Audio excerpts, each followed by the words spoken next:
Assalamualaikum warahmatullahi wabarakatuh. Selamat pagi semuanya. Kembali lagi dengan saya Muslinda Jumiarti dari Prodi PPKN Universitas Sriwijaya dengan NIM 06051282025040. Di sini saya akan menjelaskan terkait materi pengaruh keanggotaan kelompok lokal, regional, nasional, dan global terhadap pembentukan identitas.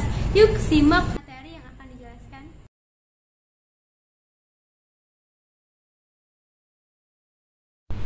Identitas nasional merupakan ciri khas yang dimiliki satu bangsa yang tentunya berbeda antara satu bangsa dengan bangsa yang lain. Indonesia adalah salah satu negara yang memiliki berbagai identitas nasional yang mengkhaskan dan tentunya berbeda dengan negara-negara lainnya. Mayoritas dari masyarakat mengasosiasikan identitas nasional mereka dengan negara di mana mereka dilahirkan. Beragamnya suku bangsa serta bahasa di Indonesia merupakan suatu tantangan besar bagi bangsa ini untuk tetap dapat mempertahankan identitasnya. Indonesia dan masyarakat dunia memiliki visi yang sama akan kemajuan dan peningkatan taraf hidup serta kemajuan dalam sistem pemerintahan. Tetapi, apakah kemajuan dan peningkatan taraf hidup ini tersebut harus mengorbankan nilai-nilai budaya yang begitu berharga? Dan sudah semestinya bukan, sebagai generasi penerus kita harus melestarikan budaya-budaya Indonesia yang mulai terkontaminasi oleh budaya-budaya asing yang negatif dan tidak membangun karakteristik masyarakat Indonesia. Salah satu negara yang menjadi tujuan dan penyebaran dari jaringan informasi dan budaya global ialah negara Indonesia. Karena Indonesia adalah negara yang berkembang dengan tingkat populasi yang selalu meningkat dan ditunjang dengan fasilitas-fasilitas yang memungkinkan untuk mengakses informasi, baik itu dalam bentuk informasi data maupun informasi global yang termasuk di dalamnya ada unsur-unsur budaya asing yang notabene tidaklah sesuai dengan budaya timur yang merupakan ciri khas dari bangsa Indonesia. Fungsi identitas nasional. Identitas diperlukan dalam interaksi antar bangsa, baik individu maupun kelompok ataupun negara. Identitas nasional sebuah bangsa menentukan status dan peranan bangsa tersebut di dunia internasional. Pola interaksi antar identitas dalam suatu masyarakat bangsa menunjukkan struktur sosial masyarakat tersebut. Unsur-unsur pembentuk identitas nasional. Suku bangsa adalah golongan sosial yang khusus yang bersifat akriptif, ada sejak lahir, yang sama coraknya dengan golongan umur dan jenis kelamin. Di Indonesia terdapat banyak sekali suku bangsa atau kelompok etnis dengan tidak kurang 300 dialek bahasa. Agama. Bangsa Indonesia dikenal sebagai masyarakat yang agamis. Agama-agama yang tumbuh dan berkembang di Nusantara adalah agama Islam, Kristen, Katolik, Hindu, Buddha, dan Konghucu. Kebudayaan merupakan pengetahuan manusia sebagai makhluk sosial yang isinya adalah seperangkat-perangkat atau model-model pengetahuan yang secara kolektif digunakan oleh pendukung-pendukungnya untuk menafsirkan dan memahami lingkungan yang dihadapi dan digunakan sebagai rujukan atau pedoman untuk bertindak atau dalam bentuk kelakuan dan benda-benda kebudayaan sesuai dengan lingkungan yang dihadapi. Bahasa merupakan unsur pendukung identitas nasional yang lain. Bahasa dipahami sebagai sistem perlambang yang secara arbitrter dibentuk atas unsur-unsur bunyi ucapan manusia dan yang digunakan sebagai sarana berinteraksi antar manusia. Faktor-faktor identitas nasional.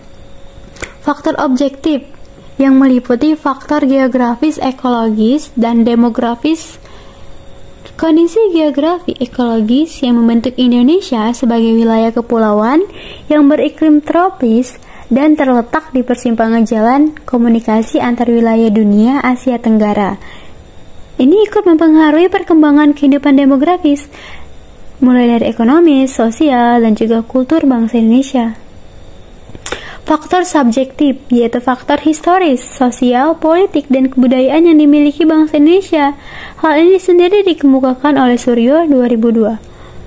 Faktor historis yang dimiliki Indonesia ikut mempengaruhi proses pembentukan masyarakat dan bangsa Indonesia beserta dengan identitasnya.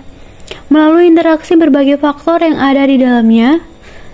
Hasil dari interaksi dari berbagai faktor tersebut melahirkan proses pembentukan masyarakat, bangsa, dan negara bangsa beserta identitas bangsa Indonesia yang muncul tatkala nasionalisme berkembang di Indonesia pada awal abad 20. Identitas nasional Indonesia. Bahasa Indonesia sebagai bahasa nasional atau bahasa persatuan. Bahasa Indonesia berawal dari rumpun bahasa Melayu yang dipergunakan sebagai bahasa pergaulan yang kemudian diangkat sebagai bahasa persatuan pada tanggal 28 Oktober tahun 1928. Sang merah putih sebagai bendera negara. Warna merah berarti berani dan putih berarti suci.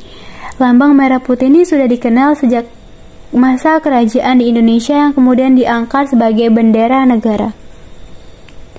Indonesia Raya sebagai lagu kebangsaan Indonesia. Ada juga burung Garuda yang merupakan burung khas Indonesia yang dijadikan sebagai lambang negara. Dan Indonesia juga memiliki Bhinneka Tunggal Ika sebagai semboyan negara yang berarti berbeda-beda tetapi tetap satu jua. Pancasila sebagai dasar filsafat negara yang berisi 5 dasar yang dijadikan sebagai dasar filsafat dan ideologi negara Indonesia. Undang-Undang Dasar Negara Republik Indonesia tahun 1945 sebagai konstitusi atau hukum dasar negara. Undang-Undang Dasar Negara Republik Indonesia ini merupakan hukum dasar tertulis yang menduduki tingkatan tertinggi dalam tata urutan peraturan perundang-undangan dan dijadikan sebagai pedoman penyelenggaraan negara. Bentuk negara adalah kesatuan Republik Indonesia yang berkedaulatan rakyat. Bentuk negara ini adalah kesatuan, sedangkan bentuk pemerintahnya adalah republik.